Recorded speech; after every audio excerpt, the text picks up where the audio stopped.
أعوذ بالله من الشيطان الرجيم بسم الله الرحمن الرحيم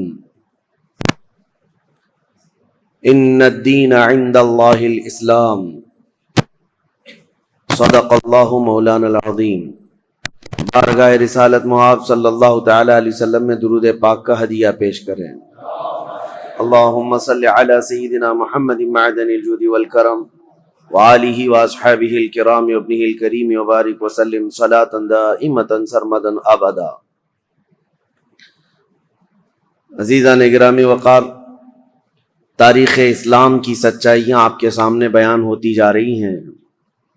خلافت راشدہ کا دور ختم ہوا 40 ہجری میں، چونکہ نبی مکرم مخبر صادق رسول اکرم صلی اللہ تعالی علیہ وسلم کا فرمان علی شان بھی تھا، الخلافت بعدی 30 ثم الملوک، میرے بعد خلافت 30 سال رہے گی، پھر بادشاہت آ جائے گی۔ تو یہ جو خلافت ہے اس کو خلافت راشدہ کہا جاتا ہے۔ اس کے بعد جو آئے ان کو بظاہر خلیفہ تو کہا جاتا ہے، لیکن اس حدیث پاک کی روشنی میں خلفائے راشدین کے بعد جو آئے ان کو بادشاہ کہا جاتا ہے، کیونکہ خلیفہ جو لفظ ہے یہ بہت ہی بامعنی لفظ ہے، اور خلافت جو جس کو زیب دیتی ہے اس کے اندر بہت سارے گر ہونے چاہیے، بہت سارے ہنر ہونے چاہیے، بہت سارے اخلاق حمیدہ ہونے چاہیے۔ خلافت راشدہ کا جو دور ہے 30 سال چلا، یہ اسلام کا سنہری دور ہے، بلکہ اس کو خلاصہ اسلام کہا جاتا ہے۔ یعنی خلفائے راشدین کا جو دور ہے، اسلام کی ترویج و اشاعت اور اس کا صحیح چہرہ لوگوں تک پوری دنیا میں پہنچانے میں یہ دور بڑا اہم کردار رکھتا ہے۔ پھر اسلام پھیلتا رہا، لیکن اس دور کی مثال نہیں مل سکتی۔ یہ چاروں خلفاء، سیدنا ابوبکر صدیق، سیدنا عمر ابن خطاب، سیدنا عثمان ابن عفان اور سیدنا علی بن ابی طالب رضوان اللہ تعالی علیہ مجمعین کے جو دور گزرے ہیں، لیکن اسلام کی یہ ترقیاں غیروں کو کب بھاتی، کب پسند آتی؟ رومیوں کو انہوں نے دھول چٹا دیا ہے، ایرانیوں کی سلطنت ختم ہو گئی ہے، افریقہ میں اسلام پہنچ چکا ہے، آرمینیا، آذربائیجان، رشیا کے قلب میں اسلام جا چکا ہے۔ تو ظاہر سی بات ہے دشمنان اسلام اس کو ویلکم کرتے ہوئے، استقبال کرتے ہوئے تو نہیں قبول کریں گے۔ دسیسہ کاریاں شروع ہو گئیں، فتنہ پردازیاں، فتنہ انگیزیاں۔ جو چھپے ہوئے لوگ تھے، بظاہر مسلمان تھے لیکن اندر سے وہ کافر تھے، ان منافقین نے اسلام کو نقصان پہنچانے کے لیے کوئی بھی حصہ چھوڑا نہیں۔ جیسے کہ میں نے 2 دن قبل بتایا تھا، سب سے پہلے فتنے کا بیج بونے والا جو شخص تھا عبداللہ بن سبا، یہودی تھا، اسلام میں آیا لیکن جماعتیں پیدا کر دی۔ اب خلافت راشدہ ختم ہوتے ہوتے ہی مسلمانوں میں جماعتیں آ گئی تھیں، یعنی مولا علی کرم اللہ وجہہ الکریم کا جو انتقال ہوا، آپ کی جو شہادت ہوئی، تقریباً 3 خلفاء کی شہادتیں ہوئی۔ حضرت عمر بھی شہید ہوئے، حضرت عثمان بھی شہید ہوئے، اور حضرت علی کرم اللہ وجہہ الکریم یہ بھی شہید ہوئے۔ لیکن فرق یہ ہے کہ خلیفہ دوم حضرت عمر کی جو شہادت ہے وہ ایک غیر مسلم مجوسی کے ہاتھوں ہوئی، جو آگ کا پجاری تھا، اس کا اسلام سے لینا دینا نہیں تھا، اور اس نے اپنی ذاتی رنجش میں قتل کیا ہے۔ لیکن حضرت عثمان کا قتل مسلمانوں کی ایک باغی جماعت نے کیا، اور حضرت علی رضی اللہ تعالیٰ عنہ کا قتل بھی بظاہر مسلمان کہلانے والے تھے لیکن وہ کافر ہو چکے تھے، خارجی، لیکن نام کے وہ مسلمان ہی تھے، عبد الرحمن بن ملجم جس نے قتل کیا۔ تو اب یہاں سے آپ اندازہ کریں کہ مسلمانوں کے ہاتھ سے جب اتنے بڑے 2 خلیفہ قتل ہو گئے، شہید ہو گئے، تو پھر فتنہ پیدا ہو ہی چکا تھا، فتنہ عروج پر تھا۔ 2 جنگوں کا ذکر کل میں نے کیا تھا، ایک جنگ جمل اور ایک جنگ صفین۔ یہ جنگ جمل جو ہے سیدہ عائشہ صدیقہ رضی اللہ تعالیٰ عنہا تشریف لائی تھیں اس جنگ میں، اور پھر وہ صلح ہو گئی، واپس وہ چلی گئی، حضرت علی بھی گئے، لیکن غلط فہمی سے دونوں فوجوں میں لڑائیاں ہوئیں اور دونوں میں صحابہ بھی شہید ہوئے ہیں۔ اس جنگ کے بعد ایک اور جنگ ہوئی تھی جس کو جنگ صفین کہتے ہیں۔ یہ حضرت امیر معاویہ ملک شام سے نکلے تھے، چونکہ میں نے بتایا تھا آپ کو کہ حضرت عثمان غنی کے قتل کا بدلہ لینے کا سب سے زیادہ جو اعلان کر رہے تھے اس میں حضرت امیر معاویہ تھے، کیونکہ خاندان ایک ہی ہے، حضرت عثمان کا خاندان بھی اور حضرت امیر معاویہ کا خاندان بھی ایک ہی ہے۔ تو خون عثمان کا قصاص، بدلہ، اس نعرے سے وہ اٹھے تھے، اور اس کے بعد جنگ جمل کے بعد حضرت امیر معاویہ رضی اللہ تعالیٰ عنہ بھی فوج لے کر کے نکل پڑے تھے۔ حضرت علی کرم اللہ وجہہ الکریم نے بہت ساری صلح کی کوششیں فرمائیں، خطوط لکھے، لیکن جواب میں صرف ایک ہی جواب آتا تھا کہ خون عثمان کا بدلہ چاہیے۔ یہاں تک کہ ایک بڑے صحابی ہیں جریر بن عبداللہ بجلی، یہ گئے اور حضرت امیر معاویہ سے انہوں نے کہا، کیا آپ کو یہ نہیں معلوم کہ علی بن ابی طالب رسول اللہ صلی اللہ علیہ وسلم کی قرابت داروں میں سے، خاندان میں سے، اور صحابہ میں وہ افضل ترین ہیں، پھر آپ کس طرح سے ان کے لیے جنگ کا ارادہ کر کے نکلتے ہیں؟ کیا آپ یہ سمجھتے ہیں کہ علی بن ابی طالب نے عثمان کا قتل کیا ہے، عثمان بن عفان کا قتل کیا ہے؟ حضرت امیر معاویہ نے کہا، نہ، میں ان کی فضیلت کا بھی قائل ہوں، وہ رسول اللہ صلی اللہ علیہ وسلم کے رشتہ دار بھی ہیں، یہ ساری چیزیں اپنی جگہ پر، لیکن حضرت امیر معاویہ کی ایک دلیل یہ تھی، کہتے ہیں ہاں یہ بھی میں سمجھتا ہوں کہ اگر علی بن ابی طالب نے عثمان بن عفان کا قتل نہیں بھی کیا ہے تو قاتلوں کو ہمارے حوالے کیوں نہیں کرتے؟ جنہوں نے قتل کیا ان کو ہمارے حوالے کرے۔ تو حضرت علی کرم اللہ وجہہ الکریم کے پاس انہوں نے خط لا کر کے دیا کہ امیر معاویہ تو یوں کہہ رہے ہیں۔ حضرت علی نے کہا، مجھ سے وہ لوگ ایسی چیز کا مطالبہ کر رہے ہیں جو میرے ہاتھ میں ہے ہی نہیں۔ حضرت عثمان غنی کے قاتل کون ہیں یہ پتہ ہی نہیں ہے، تو کیسے ان کے حوالے کیا جائے؟ اگر میرے قابو میں ہوتے، میرے قبضے میں ہوتے، تو حضرت علی کہتے ہیں سب سے پہلے خون عثمان کا بدلہ لینے والا علی بن ابی طالب ہوتا، لیکن معاملات نہیں سلجھے، یہ حالات بڑھتے چلے گئے۔ پھر حضرت امیر معاویہ جو لشکر لے کر کے نکل پڑے، اور ان دونوں جماعتوں کی ایک جگہ پر جا کر آمنا سامنا ہو گیا ان جماعتوں کا، مقام نہروان کے قریب۔ حضرت امیر معاویہ کے ساتھ جو فوج تھی وہ بھی بہت ہزاروں کی تعداد میں، اور حضرت علی رضی اللہ تعالیٰ عنہ کے ساتھ جو فوج تھی وہ بھی ہزاروں کی تعداد میں۔ لیکن حیرت کی بات یہ ہے کہ کچھ جو دور اندیش تھے، صحابہ تھے، وہ لڑائی ہونے نہیں دے رہے تھے۔ دونوں فوجیں میدان میں پڑاؤ تو کر لیں، یہ جمادی الاول کا شروع کا مہینہ تھا، اور جمادی الاخر آ گیا، یعنی 2 مہینے تک فوجیں وہیں پر رہیں، لیکن لڑائیاں نہیں آمنے سامنے۔ اور حتیٰ کہ حالات ایسے ہو گئے کہ ادھر کی فوج ادھر کے لوگوں میں آ جاتی تھی پانی لینے کے لیے، ادھر کے لوگ ادھر جاتے تھے پانی لینے کے لیے، تو دوستی بھی ہو گئی 2 مہینے میں۔ اور اس کے بعد رجب کا مہینہ شروع ہوا تو حرمت والا مہینہ، اس میں جنگ حرام ہے، تو جنگ بندی ہو گئی۔ 3 مہینے ایسے ہی گزر گئے، دونوں فوجیں میدان میں پڑاؤ ڈالی رہیں۔ پھر اس کے بعد حضرت علی رضی اللہ تعالیٰ عنہ اور حضرت امیر معاویہ رضی اللہ تعالیٰ عنہ دونوں کے درمیان یہ خط و کتابت بھی چلتے رہے، صلح کی باتیں بھی چلتی رہیں، لیکن جیسے کہ میں نے کہا سبائی فتنہ یہاں پر بھی موجود تھا دونوں جماعتوں میں، اور دونوں جماعتوں کو جنگ پر بھڑکانے کے لیے شرانگیز دونوں جگہ موجود تھے، بھڑکاتے رہتے تھے۔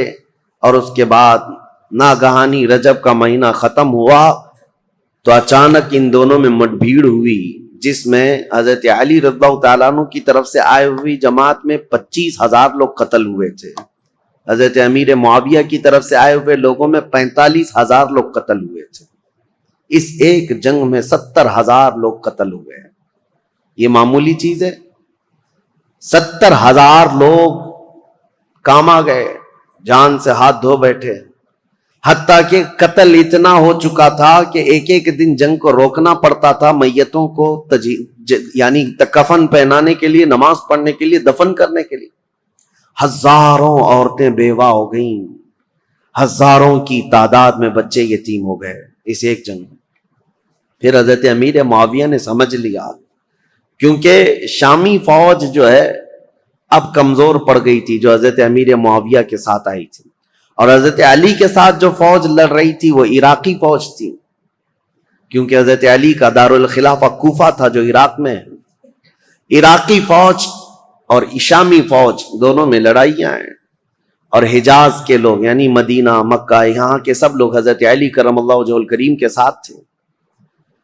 اب حضرت امیر معاویہ نے یہ جب دیکھا کہ شامی فوج 45,000 کی تعداد میں قتل ہو گئی، جو اب تک کی کسی بھی جنگ میں اتنی بڑی تعداد قتل نہیں ہوئی تھی، یہ بہت بڑی تعداد ہے، تو انہوں نے پھر یہ اپنی فوج میں تقریر کرنا شروع کیا کہ اگر شامی فوج اس طرح سے ماری جانے لگ جائے تو پھر جو ہم نے علاقے فتح کیے تھے رومن ایمپائر سے، وہ تو رومی، فوجی، عیسائی سب پھر سے ملک شام پر حملہ کریں گے، ہمارے علاقے حاصل کر لیں گے۔ اور پھر حضرت امیر معاویہ نے عراقی فوج کو بھی بتایا کہ اے عراق کے رہنے والوں، تمہارے بھی 25,000 قتل ہو گئے، اسی طرح سے اگر تمہارا بھی قتل جاری رہا اور یہ جنگ جاری رہی تو جو تم نے علاقے فتح کیے پرشین ایمپائر سے، یعنی ایران کی جو پہلی کی حکومت تھی کسرا کی، اس سے جو علاقے تم نے فتح کیے، یہ پرشین ایمپائر کے لوگ جو پجاری ہیں آگ کے، وہ دوبارہ عراق کو حاصل کر لیں گے اور تمہارے پاس اپنے آپ کو بچانے کے لیے لوگ نہیں رہیں گے۔ یہ حکمت کے ساتھ، ظاہر سی بات ہے اتنا قتل ہونے کے بعد اب دونوں کے درمیان فکر آ گئی۔ حضرت علی کرم اللہ وجہہ الکریم نے جب یہ بات سنی تو عراقیوں کو پوچھا تو عراقی پیچھے ہٹنے کو تیار نہیں تھے، کہا کہ اب امیر معاویہ کی فوج کمزور پڑ رہی ہے اس لیے ایسی باتیں کر رہے ہیں، وہ صلح کرنے کو تیار نہیں تھی فوج۔ تو حضرت امیر معاویہ نے ایک ترکیب نکالی، 5 بڑے بڑے اپنے شام کے لوگوں کو بلایا، کیونکہ حضرت امیر معاویہ بہت ہی مدبر آدمی تھے، سیاست میں ان کا کوئی مثل نہیں ملتا، بلکہ ان کو کہتے ہیں پورے عرب کا ذہن، پورے عرب کی عقل ان کے پاس تھی حضرت امیر معاویہ۔ انہوں نے 5 بڑے بڑے قرآن مصحف جس میں قرآن لکھا ہوا تھا، قرآن پاک کے نسخے منگوائے اور کہا قرآن پاک کو اٹھاؤ اور ہم یہ اعلان کرتے ہیں کہ ہم آپس میں قرآن کو حکم بنائیں گے اور اس کے مطابق اپنے آگے کے معاملات طے کریں گے۔ اگر حضرت علی رضی اللہ تعالیٰ عنہ اور ان کی فوج اس کا انکار کرتی ہے تو پھر ظاہر سی بات ہے یہ تو کفر ہو جائے گا، قرآن کو حکم ماننے سے انکار کرنا۔ تو حضرت امیر معاویہ کی یہ ترکیب تھی، 5 بڑے بڑے قرآن اٹھا کر کے وہ لائے اور پیچھے اور بھی سینکڑوں لوگ قرآن سر پہ اٹھا کر کے لے آئے اور اعلان کیا عراقی فوج کے سامنے، حضرت علی کے سامنے، کہ یہ ہم لوگ جنگ بندی چاہتے ہیں اور قرآن جو ہے اس کو ہم حکم بنانا چاہتے ہیں اور اس کے مطابق ہم آگے کام کریں۔ حضرت علی اگر انکار کرتے تو ان کی فوج میں ہی لوگ آپ کے باغی ہو جاتے ہیں کہ آپ نے تو قرآن کا انکار کر دیا۔ تو حضرت علی رضی اللہ تعالیٰ عنہ یہ سیاست سمجھ گئے، آپ نے فرمایا ہم نے جو جنگ کی ہے وہ اسی لیے کہ تم قرآن کے پابند بن جاؤ، اسی لیے تو ہم تلوار اٹھائے، اور آج اگر آپ کو یہ بات لگ رہی ہے کہ قرآن کو حکم بنایا جائے تو اس کے سب سے پہلے پیروکار ہم ہوں گے۔ پھر دونوں کی جانب سے یہ بات طے پائی کہ ایک ایک صحابی کو حکم بنایا جائے اور قرآن اور حدیث رسول کے مطابق وہ فیصلہ کرے۔ تو حضرت امیر معاویہ نے اپنے مشیر خاص، یعنی ان کے بہت قریبی تھے، عمرو بن عاص رضی اللہ تعالیٰ، صحابی ہیں جنہوں نے مصر فتح کیا، وہ حضرت امیر معاویہ کے قریبی تھے، حضرت امیر معاویہ نے ان کو حکم بنا دیا۔ حضرت علی رضی اللہ تعالیٰ عنہ کی طرف سے حضرت ابو موسیٰ اشعری، یہ نہایت سادہ دل تھے اور ہر ایک کے متعلق عفو درگزر کا معاملہ اپنے اندر رکھتے تھے، جیسے اپنے لیے سوچتے تھے ایسی دوسرے کے لیے بھی خیال رکھتے تھے۔ حالانکہ ابو موسیٰ اشعری رضی اللہ تعالیٰ عنہ یہ کوفہ کے گورنر رہے ہیں، مدبر رہے، ذہین رہے ہیں، لیکن حضرت علی ان کے حکم بنانے کے حمایت میں نہیں تھے، لیکن لوگوں کی زور زبردستی پر ان کو حکم بنایا گیا۔ مسئلہ تاریخ کا ہے، اس لیے میں آپ کو بتا رہا ہوں، پھر اسی لیے میں تاریخ دہراتا ہوں کہ کوئی ڈھکوسلا بازی کرتے ہوئے تمہیں پھر گمراہ نہ کر دے۔ حقیقت کیا ہوئی اور کیا ہوا تھا یہ جاننا آپ کے لیے ایک بار ضروری ہے۔ دونوں نے حکم بنایا۔ حضرت عمرو بن عاص یہ ہمیشہ اپنے تدبر اور تفکر کو کام میں لاتے، اور جب بھی حضرت ابو موسیٰ اشعری آتے تو ان کا نہایت شاندار استقبال اور تعظیم و تکریم کرتے اور کہتے، ابو موسیٰ اشعری آپ مجھ سے رتبے میں بڑے ہیں، آپ رسول اللہ کے صحابی ہیں، آپ سے پہلے میں ہو ہی نہیں سکتا۔ تو حضرت ابو موسیٰ اشعری پر یہ دباؤ ہمیشہ رہتا تھا، اور دونوں کو اب صلح نامے پر دستخط کروانی تھی، یا جو بھی دونوں لوگ فیصلہ لیتے اس پر عمل کرنا تھا دونوں جماعتوں کو۔ دونوں نے وعدہ کر لیا تھا، دستخطیں ہو گئی تھی۔ اب یہ دونوں صحابہ کو ٹائم دیا گیا، رمضان شروع ہونے سے پہلے تک آپ اپنا حکم نامہ یا جو آپ کا فیصلہ ہے وہ سنا دیں۔ ایک جگہ بھی منتخب کر لی گئی، اس جگہ پر جا کر کے اپنا فیصلہ سنائیں گے۔ اب دونوں آپس میں بیٹھ کر کے جو باتیں کرتے ہیں، حضرت ابو موسیٰ اشعری اور حضرت عمرو بن عاص، دونوں میں بہت لمبی گفتگو ہوئی ہے۔ اب وہ ضروریات میں سے نہیں ہے جس کو بیان کرنا، کیونکہ حضرت ابو موسیٰ اشعری یہ پوچھتے تھے عمرو بن عاص سے، آپ کس اعتبار سے امیر معاویہ کو خلافت کا حقدار سمجھتے ہیں، جبکہ ابھی حضرت علی بن ابی طالب ہمارے درمیان موجود ہیں اور رسول اللہ کے داماد ہیں، ان کی فضیلتیں آپ سے چھپی ہوئی نہیں ہیں۔ حضرت عمرو بن عاص نے بھی اسی طرح کی گفتگو کی۔ بہرحال اس پوری گفتگو کا جو خلاصہ نکلا وہ میں بتاتا ہوں۔ حضرت عمرو بن عاص کہتے تھے ہمیشہ کہ آپ پہلے بتائیں آپ چاہتے کیا ہیں۔ حضرت ابو موسیٰ اشعری نے کہا، اب میں یہ چاہتا ہوں کہ مسلمانوں کو اس فتنہ انگیزی سے اور یہ روز روز کی جنگ سے نکالنے کے لیے یہ اعلان کر دوں کہ اب حضرت علی بھی خلیفہ نہیں ہیں، امیر معاویہ بھی خلیفہ نہیں ہیں، یہ معاملہ اب جیسے صدیق اکبر کے زمانے میں مسلمانوں کے حوالے تھا، وہ جس کو چاہیں خلیفہ منتخب کریں۔ رسول اللہ صلی اللہ تعالی علیہ وسلم کی وفات کے بعد جو حالات ہوئے تھے، میں یہ چاہتا ہوں کہ مسلمانوں کے حوالے یہ کر دیا جائے اور پھر سے وہ منتخب کریں۔ حضرت عمرو بن عاص نے کہا، بالکل آپ صحیح سوچتے ہیں۔ حضرت عمرو بن عاص بھی اسی خیال کے حامی رہے، لیکن بہرحال دونوں حکم تھے، دونوں صحابی تھے۔ بات یہاں تک آئی، جس دن یہ اعلان ہونا تھا حضرت ابو موسیٰ اشعری اور حضرت عمرو بن عاص کی طرف سے، یہ تاریخ ہے میرے عزیزوں، حجاز کے، مکہ مکرمہ، مدینہ طیبہ کے اکثر بڑے بڑے صحابہ بھی یہ فیصلہ سننے کے لیے آئے تھے کہ آج ہوگا کیا، کہ مسلمانوں کے درمیان جاری جنگ کو ختم کرنے جا رہے ہیں دو حکم صحابہ۔ تو دونوں کو الگ الگ اختیارات تھے، آپ جو کہیں گے اس پر عمل ہوگا، لیکن قرآن اور حدیث کے مطابق۔ تو حضرت عمرو بن عاص نے یہ کہا کہ پہلے میں نہیں سناؤں گا، اپنا فیصلہ پہلے ابو موسیٰ اشعری سنائے۔ حضرت ابو موسیٰ اشعری کو کھڑا کیا گیا، تو انہوں نے اپنا فیصلہ سنا دیا کہ میں نے یہ ارادہ کیا ہے کہ مسلمانوں کو جنگوں میں مبتلا کرنے سے بہتر ہے کہ یہ خلافت سے دونوں معزول ہو جائیں، دستبردار ہو جائیں۔ جبکہ امیر معاویہ رضی اللہ تعالیٰ عنہ کی اس وقت بھی کچھ لوگ خلافت کا اعلان کرتے تھے اور یہ خلافت کا معاملہ تھا، تو آپ نے کہا دونوں دستبردار ہو جائیں، مسلمانوں کے حق میں یہ فیصلہ ہو جائے۔ حضرت عمرو بن عاص نے یہ نہیں کہا، وہ کھڑے ہوئے کہا، دو حکم تھے، ان میں سے ایک حکم نے اپنا فیصلہ سنایا، ابو موسیٰ اشعری، انہوں نے اپنے فریق حضرت علی کو معزول کر دیا، لیکن میں اپنے فریق امیر معاویہ کو معزول نہیں کرتا، تو یہ ہمارا فیصلہ ہے۔ اس بات پر بہت بڑا ہنگامہ ہوا۔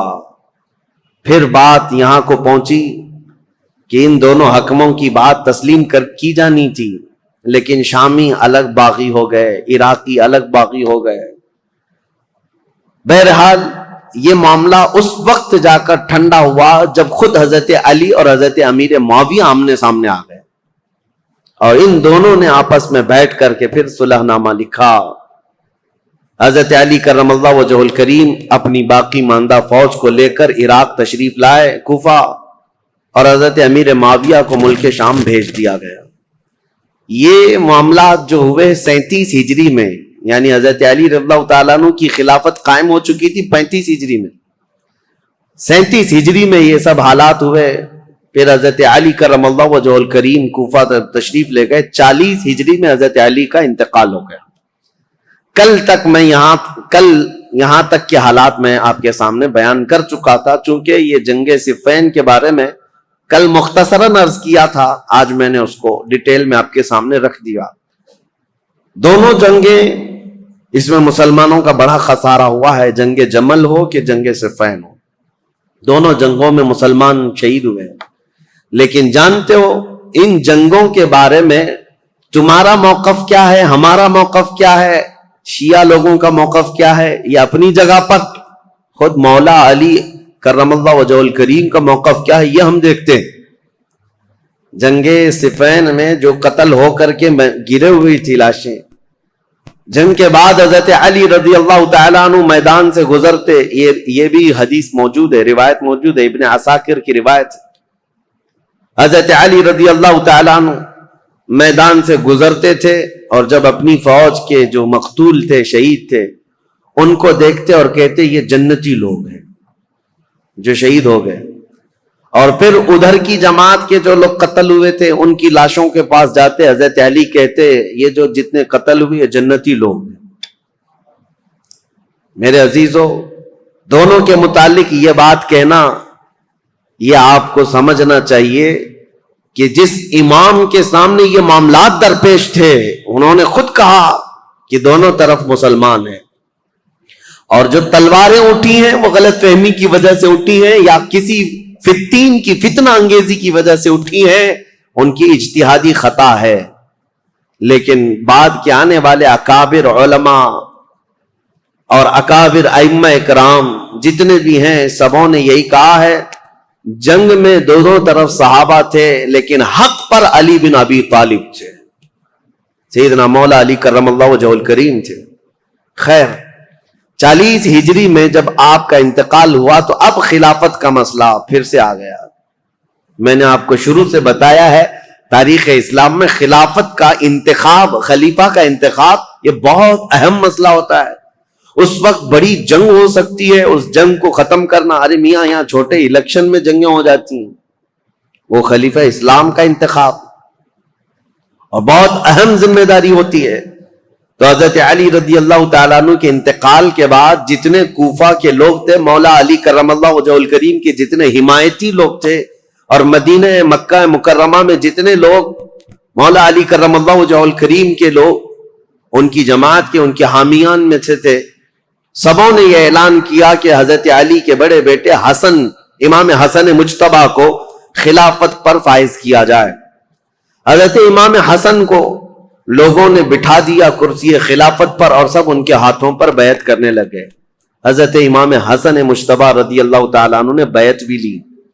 یہ 5ویں خلیفہ ہیں، تاریخ ہے 5ویں خلیفہ ہیں، اور خلافت راشدہ کا جو 30 سال کا پیریڈ ہے اس کے اندر ہی ہیں. ابھی 6 مہینے باقی ہیں خلافت راشدہ کے 30 سال حضور نے فرمایا نا. یہ سارے 29 سال ہوئے تھے حضرت ابوبکر صدیق سے لے کر حضرت علی تک. جب حضرت علی کا انتقال ہوا سارے 29 سال ہوئے تھے.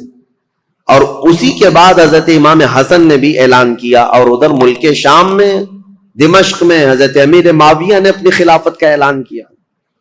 اور شام کے جتنے لوگ تھے وہ سب کے سب حضرت امیر معاویہ کے ہاتھ پر بیعت کر لی.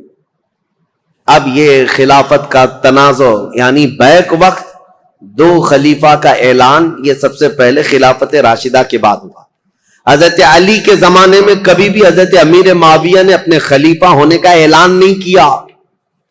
یہ کہتے رہے کہ خلافت کے حقدار ہم بھی ہیں، لیکن خلیفہ ہونے کا عام اعلان کبھی نہیں کیا.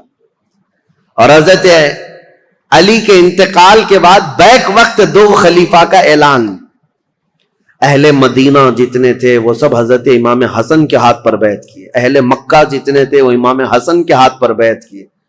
اہل عراق جتنے تھے وہ امام حسن کے ہاتھ پر بیعت کیے. اب سیدنا امام حسن کی خلافت کا دور ہے تو ظاہر سی بات ہے میرے عزیزوں کچھ باتیں امام حسن مجتبی کی سننا بھی ضروری ہے. رسول اللہ صلی اللہ تعالی علیہ وسلم کے یہ وہ عظیم نواسے ہیں جن کو خود رسول اللہ میں اپنا بیٹا کہتے تھے, اور مدینے میں موجود صحابہ کہتے ہیں رسول کریم صلی اللہ تعالی علیہ وسلم سے سب سے زیادہ ملتی جلتی شکل اگر کسی کی تھی تو امام حسن مجتبی کی تھی.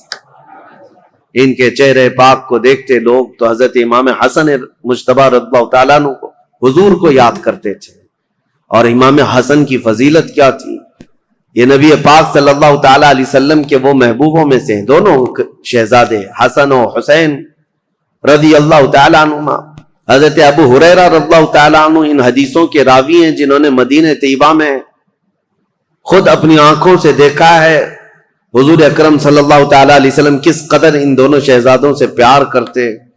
یہاں تک کہ ایک مرتبہ امام حسن کو اور امام حسین کو, یا صرف امام حسن کو کندھے پر سوار کر کے حضور مدینے میں چل رہے تھے.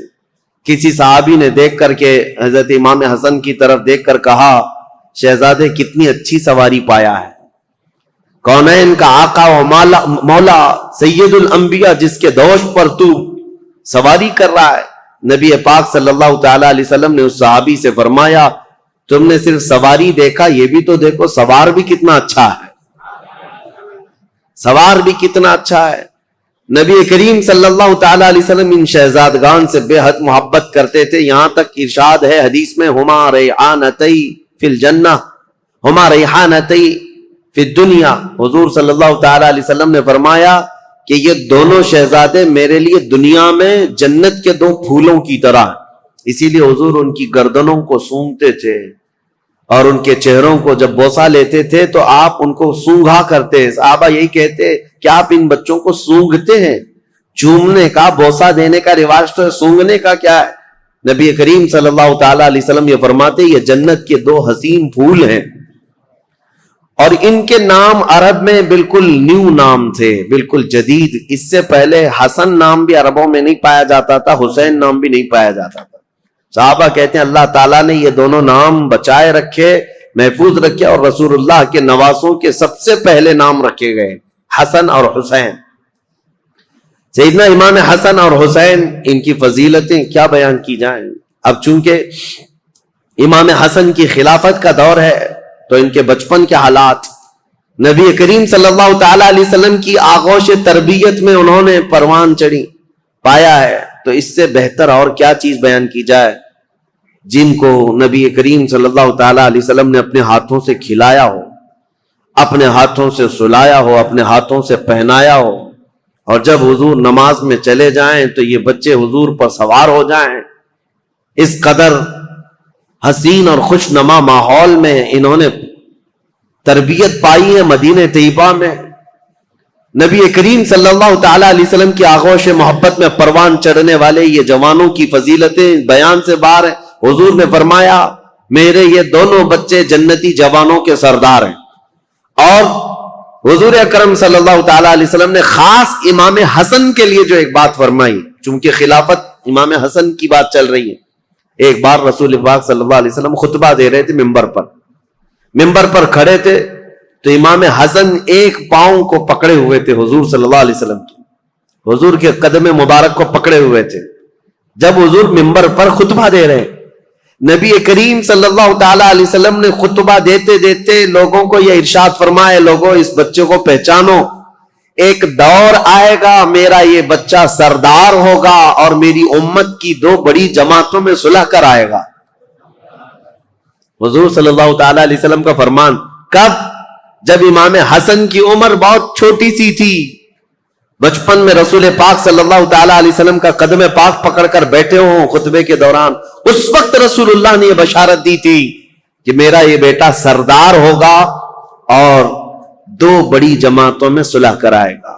بہرحال فضیلتیں بیان سے باہر ہیں. آپ نہایت ہی متقی پرہیزگار, یہاں تک کہ صحابہ اور تابعین نے کہا ہے, امام حسن بصری اور دیگر تابعین سے یہ روایت ہے کہ امام حسن بصری سے زندگی بھر میں کسی نے سخت جملہ نہیں سنا. ایک ہی مرتبہ ان کا عمیر بن عثمان ان سے کچھ زمین کے معاملات کو لے کر کے مسئلہ ہوا. انہوں نے بہت انہیں سمجھایا. امام حسن کبھی بھی سخت جملہ نہیں کہتے تھے اور نہ ہی زندگی میں کبھی کسی نے ان سے گالیاں سنی، کبھی نہیں ہوا. حضرت امام حسن بہت بردبار کس کو کہتے ہیں؟ سب سے زیادہ برداشت کی طاقت رکھنے والا. امام حسن کے اندر یہ جذبہ تھا، کبھی کسی کے خلاف سخت جملہ استعمال نہیں کیا.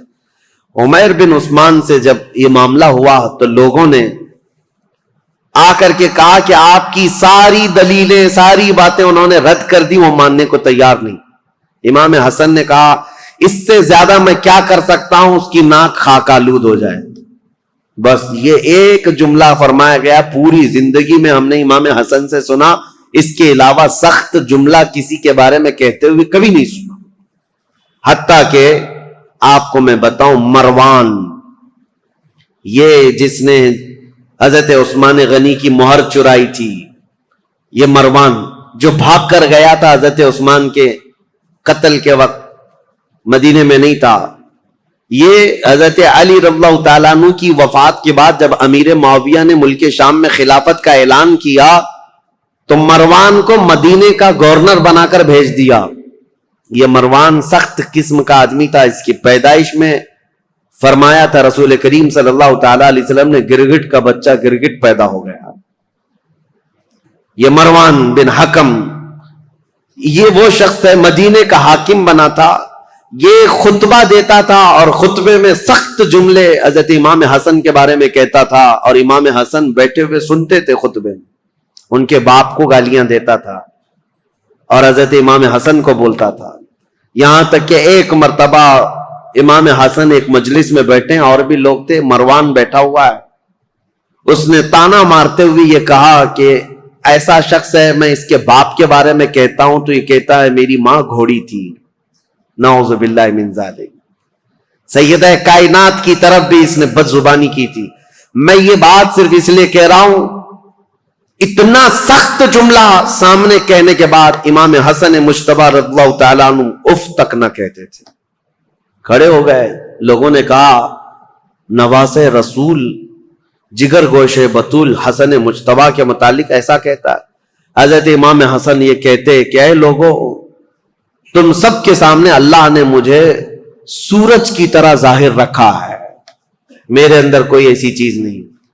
اور جو کچھ مروان کہتا ہے، اگر میں بدلے میں کچھ کہہ دوں تو اس کی بات کا بدلہ کم ہو جائے گا. اس کے لیے سب سے بہترین انتقام اللہ کی ذات ہے. یا امام حسن کہتے تھے اس کے جملے اتنے بڑے ہیں کہ اگر میں بدلہ لے لوں تو یہ کم ہو جائے گا، اس کے لیے انتقام کم ہو جائے. اس لیے میں اللہ رب العزت کے سپرد کرتا ہوں. بردباری، برداشت کی طاقت امام حسن کے اندر اتنی زیادہ تھی. ان کو گالیاں دی گئی ہیں، ان کے خلاف برا بھلا ان کے مدینے میں کہا جاتا رہا. بہرحال امام حسن رضی اللہ تعالیٰ عنہ نے جیسے ہی خلافت کا اعلان کیا، حضرت امیر معاویہ نے بھی خلافت کا اعلان کیا تھا، تو انہوں نے پھر سے فوج کشی کا ارادہ کر لیا کہ ایک وقت دو خلیفہ کا اعلان مسلمانوں میں انتشار پیدا کر دے گا. امیر معاویہ نے ملک شام کی جتنی فوج تھی وہ جمع کی اور کہا حسن بن ابی طالب سے کہہ دو، کیونکہ امیر معاویہ 22 سال سے گورنر تھے ملک شام کے اور خلافت کا اعلان کیا تھا. بہت سارے لوگوں نے وہاں ان کی بیعت کو مان بھی لیا تھا. اب حضرت امیر معاویہ رضی اللہ تعالیٰ اپنی خلافت کے متعلق سب سے بیعت بھی لے رہے تھے، تو امام حسن کے ساتھ جنگ ہونے والی تھی، جیسے جنگ جمل ہوئی، جنگ صفین ہوئی. اور حضرت امام حسن جانتے تھے کتنے مسلمانوں کا قتل وہ دو جنگوں میں ہوا. ایک جنگ میں 12,000 اور دوسری جنگ میں 70,000 قتل ہوئے تھے. اب یہ خلافت کے چکر میں تیسری جنگ ہو سکتی تھی. امام حسن مجتبی رضی اللہ تعالیٰ عنہ کوفہ والوں کو جمع کرتے ہیں اور پوچھتے ہیں تمہارا کیا خیال ہے. سارے جمع ہوئے. کہا علی بن ابی طالب کے بعد سب سے افضل جماعت میں آپ ہیں اور خلافت کا حق صرف اہل بیت کو ہونا چاہیے. یہ ساری باتیں کوفہ والوں کی تھی. انہوں نے حضرت امام حسن سے کہا تو حضرت امام حسن نے کہا چلو میرے ساتھ. امیر معاویہ ملک شام سے نکلے ہوئے, ہم کسی جگہ آمنے سامنے ہونے والے ہیں. کوفہ والے بھی نکلے امام حسن کے ساتھ, اور ملک شام سے امیر معاویہ کے ساتھ بھی ایک فوج. لیکن جس جگہ ان دونوں فوجوں کا آمنا سامنا ہوا, امام حسن جنگ کی نیت سے نہیں آئے تھے, سیدھے حضرت امیر معاویہ کے پاس گئے. کہا پچھلی جنگوں کے تلخ تجربے میرے سامنے ہیں, اس کے کڑوے نتیجے مجھے پتا ہیں. خون بہے گا ہمارے درمیان یا تمہارے درمیان, میں خلافت کا یہ کڑوا مزہ نہیں لینا چاہتا, لہذا میں تم سے کچھ شرائط پر صلح کرنا چاہتا ہوں. حضرت امیر معاویہ نے کہا بتائیے آپ. وہ حضور صلی اللہ تعالی علیہ وسلم کے نواسے ہیں, حضرت علی کے بیٹے. امیر معاویہ ایسا نہیں ہے کہ ان کی بے حرمتی کرتے تھے یا توہین کرتے تھے, نہیں, عزت بھی کرتے تھے. خلافت کا معاملہ ہے تو حضرت امام حسن نے صلح نامہ لکھوایا, شرائط لکھوائے. اس میں پہلی یہ تھی کہ امیر معاویہ کے انتقال کے بعد خلافت پھر امام حسن کے پاس آ جائے گی.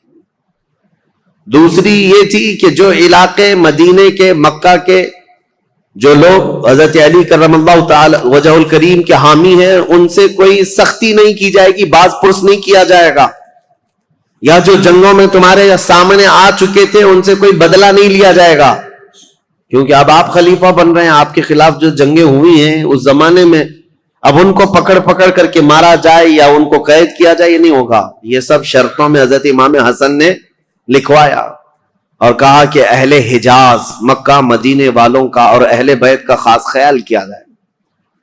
حضرت امیر معاویہ نے ان تمام شرائط کو قبول کر لیا, سب منظور ہے. پھر ہر سال 1,00,000 دینار امام حسن مجتبی رضی اللہ تعالیٰ عنہ کو نظر کیے جانے پر یہ صلح منظور ہوئی.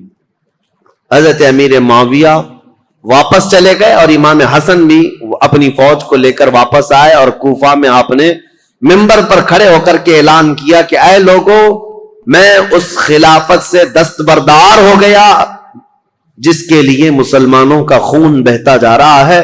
میں نے معاویہ بن ابی سفیان کے حوالے اس خلافت کا ذمہ دے دیا ہے. یہ اعلان کرنے کے بعد اب پورے خطہ اسلام میں ایک ہی خلیفہ تھا, وہ امیر معاویہ کی ذات. امام حسن 6 مہینے تک خلیفہ رہے اور 6 مہینے کے بعد دستبردار ہو گئے. اس اعتبار سے خلفائے راشدین میں حضرت امام حسن کا بھی نام آتا ہے. وہ 6 مہینے جو بچے تھے وہ خلافت راشدہ کے, اس میں امام حسن نے خلافت کی. لیکن ظاہر سی بات ہے, کچھ لوگ چڑھاتے ہیں, کچھ لوگ اتارتے ہیں, یہ ہر زمانے میں رہتے ہیں. حضرت حسن کے بہت سارے لوگ مخالف ہو گئے کوفہ میں ہی. کہا ہم تو آپ کے لیے جان لٹانے والے تھے, ہم تو آپ کے لیے گردنیں لٹانے والے تھے, آپ نے تو جا کر اس سے صلح کر لی, ہم آپ کی صلح کو نہیں مانتے, آپ کو خلیفہ ہونا چاہیے تھا. زور زبردستی. حضرت امام حسن نے کہا میں نے خلافت کے سارے دور دیکھے ہیں, صدیق اکبر سے لے کر میرے باپ علی بن ابی طالب تک جو معاملات ہوتے رہے, لیکن اب وہ زمانہ نہیں رہا جس میں اکابر صحابہ تھے, بدر میں شریک, احد میں شریک, فتح مکہ میں. وہ صحابہ کی تعداد کم ہو گئی ہے. اے لوگوں, اب خلافت نہیں, اب ملوکیت آ گئی, اب بادشاہت آ گئی ہے, اور میں نہیں چاہتا کہ یہ بادشاہت کا دھبا آل رسول کے دامن میں بھی آئے. یہ حضرت امام حسن کا اعلان تھا. وہ بادشاہت کا داغ نہیں لینا چاہتے تھے, کیونکہ دنیا بات کو یہ نہ کہے کہ رسول اللہ کے شہزادے خلافت راشدہ کے بعد پھر بادشاہ بن گئے. نہیں, میرے آقا صلی اللہ تعالی علیہ وسلم جن شہزادوں کو چوما کرتے تھے, ان شہزادوں نے خلافت کو یوں دے دیا. حضرت امیر معاویہ کے جانے کے بعد میرے عزیزوں, یہ ایک ایسی عظیم صلح تھی پورے اسلامی تاریخ میں جس نے بہت بڑی جنگ کا ناکہ بند کر دیا تھا. ختم ہو گئی, جنگیں ختم ہو گئی. اب یہاں پر ان کی صلح کے بعد رسول مختار صلی اللہ تعالی علیہ وسلم کی وہ حدیث یاد کرو جب میرے آقا نے منبر پر کھڑے ہو کر کے امام حسن مجتبی کے لیے کہا تھا میرا یہ بیٹا سردار ہوگا اور میری امت کی 2 بڑی جماعتوں میں صلح کرائے گا. اس مخبر صادق صلی اللہ علیہ وسلم کے فرمان کو امام حسن نے سچ ثابت کر دکھایا. میرے عزیزو، تخت پر بیٹھنا یہ کمال کی بات نہیں، نیچے چل کر کے بادشاہ بننا یہ بہت بڑے کمال کی بات ہے. امام حسن خلافت سے دستبردار تو ہو گئے، لیکن لوگوں کے دلوں سے کبھی ان کی محبت کم نہیں ہوئی. لوگوں کے دلوں میں ان کا جذبہ، ان کے لیے احترام کا جذبہ بہت زیادہ تھا. آج بھی میرے عزیزو، میں ایک حیرت کی بات ہے آپ کو بتاؤں، مدینہ طیبہ میں جانے کے بعد ان ظالم نجدیوں نے جنت البقیع کے جتنی قبریں تھی بلڈوزر سے سب کو منہدم کر دیا، صاف کر دیا. پہلے سب کی قبریں تھی، سیدہ کائنات فاطمہ الزہرا کی، سیدنا امام حسن کی وہیں پر مدینہ طیبہ میں، اور امام باقر، امام زین العابدین یہ وہاں پر ہیں، اور کئی ازواج، ساری ازواج مطہرات حضور کی 2 بیویوں کو چھوڑ کر، اور حضور صلی اللہ تعالی علیہ وسلم کے کثیر صحابہ، عثمان ابن عفان، سب وہاں جنت البقیع میں سب کو بلڈوزر سے ختم کر دیا. لیکن آج بھی جاؤ مدینہ طیبہ، صبح شام حاضریاں تو ہوتی ہیں، دروازہ کھلتا ہے، ایک نہیں ہزاروں کی تعداد میں سارے مومنین جاتے ہیں، جنت البقیع جاتے ہیں، ڈھونڈتے رہتے ہیں آج بھی. اور قبریں نہ بھی ملے تو انہیں ان صحابہ کو اور ان اکابر کو یاد کر کے روتے ہیں اور دعائیں کرتے ہیں اور واپس آتے ہیں. میں پوچھنا چاہتا ہوں، قبروں کو منہدم کر دینے کے بعد پورے کروڑوں مسلمانوں میں سے کسی کے بھی دل میں سیدہ فاطمہ الزہرا کی عظمت کم ہوئی؟ کیا امام حسن مجتبی کی قبر کو ڈھا دینے کے بعد ان کی عظمت کسی کے سینے میں کم ہوئی؟ ان ظالموں کو یہ خبر نہیں، ان کے مقامات و مراتب صرف قبروں سے نہیں ہے. اللہ جسے مقام دیتا ہے وہ صبح قیامت تک عطا کرتا ہے. یہ ہمارے دلوں میں ان کی عظمت ہے. سیدنا امام حسن مجتبی رضی اللہ تعالیٰ عنہ نے خلافت امیر معاویہ کے حوالے کر دیا. چونکہ ہمارا موضوع جو چل رہا ہے وہ تاریخ اسلام ہے، تو تاریخ کو لے کر کے چلنا ہے مجھے کربلا تک. کربلا کے واقعات کیسے پیش آئے اب آپ کا ذہن بن گیا ہوگا. جب حضرت عثمان کے زمانے سے اتنے معاملات چل رہے تھے تو پھر کربلا آنے تک کے معاملات کیا کیا ہوئے ہوں گے. اب آپ کا ذہن خود ہی فیصلہ کرے گا کیا کیا ہوئے ہوں گے. ٹھیک ہے، حضرت امیر معاویہ آ گئے، والی شام ہی نہیں بلکہ پوری خلافت اسلامیہ کے آپ امیر بن گئے. اب ظاہر سی بات ہے، امیر معاویہ 40 ہجری میں خلیفہ بنے تو ان کا زمانہ خلافت جو ہے 60 سال تک رہا ہے، یعنی تقریباً 60 ہجری تک رہا ہے. 20 سال آپ نے خلافت کی ہے. تو اب ان کی بھی کچھ سیرت آپ کے سامنے رکھنا ضروری ہے. کون ہے امیر معاویہ؟ کون ہے یہ جو اب 20 سال خلافت کیا؟ خلفائے راشدین کے بعد سب سے لمبا دور ان کو ملا ہے، اور 22 سال پہلے گورنر رہے. کل 42 سال انہوں نے ملک شام کی رسی پکڑی ہے، باغ ڈور سنبھالا ہے. تو 42 سال تک مسلمانوں پر حکمرانی کرنے والے یہ امیر معاویہ کون ہیں؟ ان کی تاریخ بھی ضروری ہے. لیکن ان کی تاریخ سے پہلے میں امام حسن مجتبی رضی اللہ تعالیٰ عنہ کی خلافت کا دور تو ختم ہوا، لیکن آپ کی زندگی پاک موجود تھی. 3 سال تک اور بھی آپ رہے خلافت ختم ہونے کے بعد بھی. اور اس کے بعد حضرت امام حسن کوفہ میں نہیں مدینہ طیبہ میں رہنے لگ گئے. مدینہ طیبہ میں ایک آپ کی عادتیں، آپ کی خصلتیں بہت ساری اہم ہیں. اس میں تو ایک چیز یہ، آپ کثرت سے آپ نے شادیاں کی ہیں اور طلاق بھی دیے ہیں. اس کی ایک وجہ یہ بتائی جاتی تھی کہ لوگ، حضرت علی جو ہے اعلان کرتے بھی تھے منبر پر کہ اے لوگوں، کوفہ کے لوگوں، میرے بیٹے حسن کو اپنی بیٹیاں مت دینا، یہ طلاق دے دیتا ہے. اس کے باوجود لوگ قبیلہ در قبیلہ آ کر کہتے ہم تو اپنی بیٹیاں دیں گے. وجہ یہ ہے کہ لوگ اپنی بیٹیوں کا رشتہ رسول اللہ کے خاندان سے جوڑنا چاہتے تھے کہ نسبت حاصل ہو جائے. اور حضرت امام حسن مجتبی رضی اللہ تعالیٰ عنہ نے صرف نسبت دینے کے لیے شادیاں فرمائیں. اخیر زمانے میں جب آپ مدینہ طیبہ میں تھے تو سیدنا حسن ابن علی بن ابی طالب رضی اللہ تعالیٰ عنہ کو زہر دیا گیا. پہلے آپ کو دودھ میں کوئی زہر دیا گیا اور یہ تاریخ میں آپ کو بتاؤں، جیسے ہی آپ کو زہر دیا گیا، رات کو ایسا تڑپتے تھے پوری، اور آپ کو جب بے چینی ہوتی، بے قراری ہوتی، تو حکیم کو نہیں بلاتے تھے، دوڑ کر کے روضہ رسول کے پاس آتے تھے، نبی کریم صلی اللہ تعالی علیہ وسلم کے روضے کو پکڑ کر کے لپٹ جاتے تھے، اور تھوڑی دیر کے بعد حضرت امام حسن کے منہ سے وہ زہر نکل جاتا یا قے ہو جاتی، اور آپ کو آرام مل جاتا اور آپ آتے۔ ایک بار ہوا، دو بار ہوا، دوسری مرتبہ بھی زہر دیا گیا۔ اب اس کے بعد پھر آپ روضہ رسول پر آتے تھے اور اللہ کے حبیب صلی اللہ تعالی علیہ وسلم سے استغاثہ کرتے۔ لوگ آج ہم سے یہ سوال کرتے ہیں کہ حضور کے انتقال کے بعد، وفات کے بعد مانگنا حرام ہے؟ ان کے نواسے زہر پینے کے بعد خود رسول اللہ کی بارگاہ میں حاضر ہوتے اور شفا کی امید سے جاتے کہ اگر میرے مصطفیٰ دعا کر دیں تو اللہ تعالیٰ شفا عطا فرمائے گا۔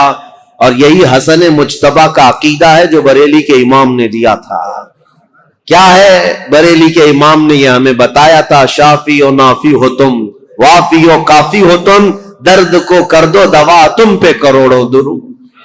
حضرت حسن مجتبیٰ رضی اللہ تعالیٰ عنہ کو تیسری مرتبہ شربت میں ہیرے کی انی کاٹ کر کے، ٹکڑے کر کے، ہیرا جو ہوتا ہے اس کا جو برادہ ہوتا ہے پاؤڈر، یہ شربت میں ملا کر حضرت امام حسن کو پلایا گیا تھا، اور جیسے ہی یہ پلایا گیا، حضرت امام حسن رضی اللہ تعالیٰ عنہ کے پیٹ میں اتنی سخت تکلیف ہوئی کہ پوری انتڑیاں کٹ کٹ کر کے آپ کے منہ سے باہر آ گئی۔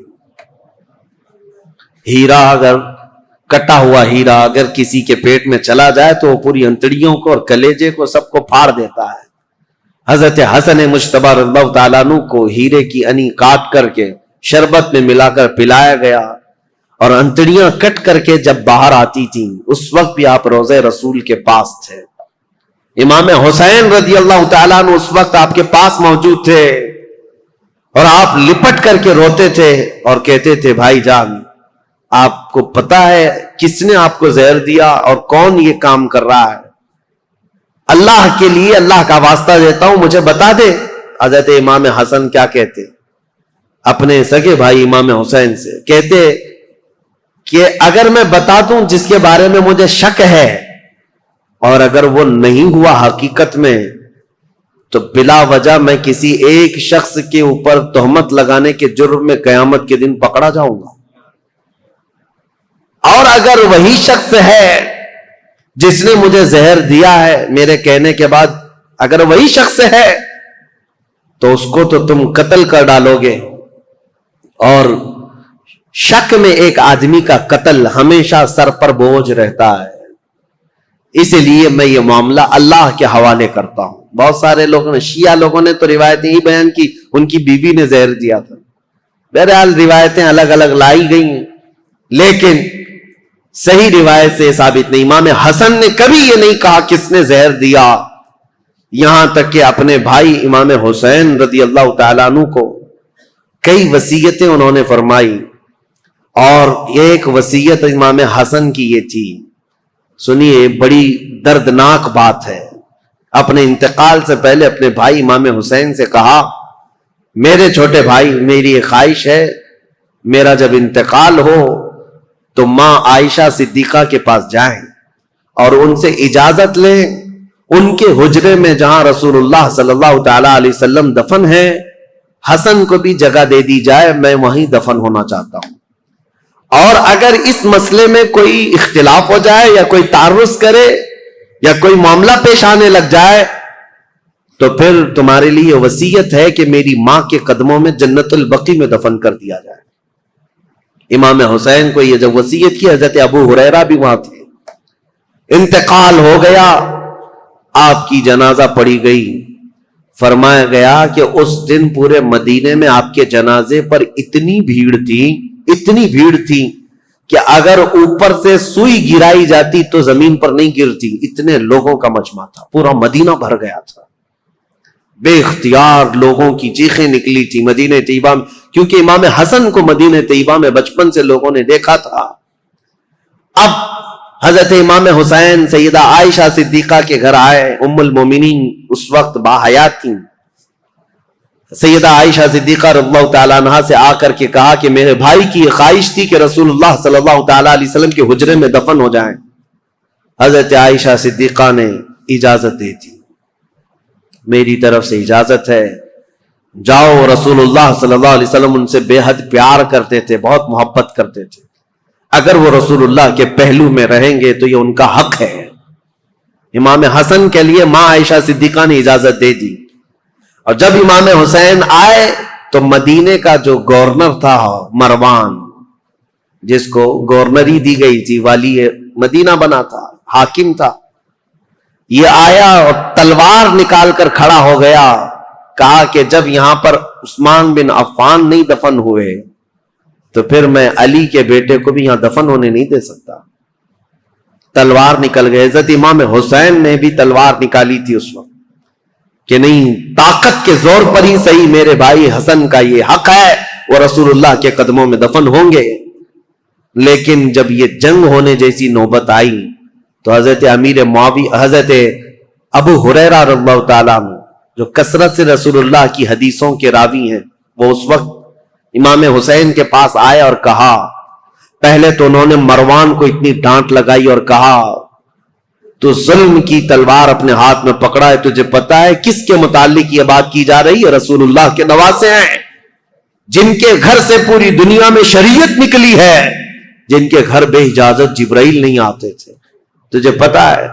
اور اس کے بعد جب وہ سر پھرا شخص مروان جنگ پر آمادہ تھا تو حضرت ابو ہریرہ نے امام حسین کو یہ سمجھایا، کہا کیا آپ کو اپنے بڑے بھائی کی یہ وصیت یاد نہیں؟ امام حسن نے یہ بھی وصیت کی تھی کہ اگر میرے جنازے پر اختلاف ہوا، کسی نے تعرض کیا تو زور زبردستی اور طاقت کا استعمال نہ کرنا، میری ماں کے قدموں میں جنت البقیع میں دفن کرنا.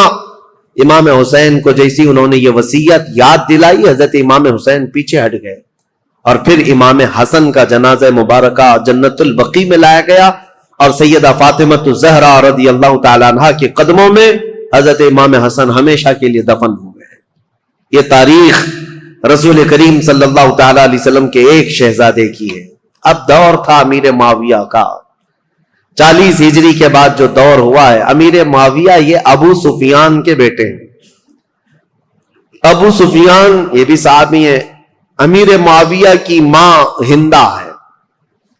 معاملہ ایسا ہے، لیکن ایک بات یاد رکھیں، یہ رسول اللہ کے صحابہ ہیں، کبھی بھی ان کے متعلق بدگمانی نہ پالنا. پہلے کے حالات بہت مختلف رہے ہیں، بہت الگ رہے ہیں. یہ ابو سفیان وہی ہیں جو جنگ بدر میں رسول اللہ کے مقابل میں آئے تھے، پورا مکہ لے کر کے، اور جنگ احد میں بھی حضور کے مقابل میں رہے، جنگ خندق میں بھی مقابل میں رہے، کئی جنگوں میں حضور صلی اللہ تعالی علیہ وسلم کے آمنے سامنے آئے. اس وقت امیر معاویہ بھی ان کے ساتھ ہی رہے. لیکن یہ پورا گھرانہ امیر معاویہ سے لے کر ابو سفیان اور ہندا، سارے لوگ جس دن مکہ فتح ہوا 7 ہجری، اس دن رسول اللہ صلی اللہ علیہ وسلم کے دامن سے وابستہ ہوئے، ایمان لائے. اس سے پہلے ایمان لائے ہوئے نہیں تھے. لیکن حضور کا یہ فرمان ہمیشہ یاد رکھنا، میرے آقا نے منبر پر کھڑے ہو کر کے اعلان فرمایا ہے، جو اسلام لاتا ہے، اسلام لانا اس سے پہلے کے سارے کاموں کو ختم کر دیتا ہے. کفر کیا، شرک کیا، گناہ کیا، جو کچھ بھی کیا تھا، لیکن اسلام لانے کے بعد پہلی والی چیزوں کا مواخذہ نہیں کیا جائے گا. اسلام ساری چیزوں کو مٹا دیتا ہے جو اسلام لاتا ہے. یہ فرمان ہمیشہ یاد رکھیں. تو صحابہ کو ان کے پرانے واقعات یاد دلا کر کے کبھی تان و تشنی کا نشانہ نہیں بنانا. بہت سارے ایسے چور آج آئے ہوئے ہیں سوشل میڈیا پہ، یہ خود ذلیل لوگ ہیں، جو ان صحابہ کی بات آتی ہے تو یہ کہتے ہیں کہ یہ لوگ تو دشمنان اسلام میں تھے، ڈر کر کے اسلام لائے تھے. مکہ جب فتح ہوا تو ان کے پاس کوئی چارہ ہی نہیں تھا، اس لیے اسلام لائے.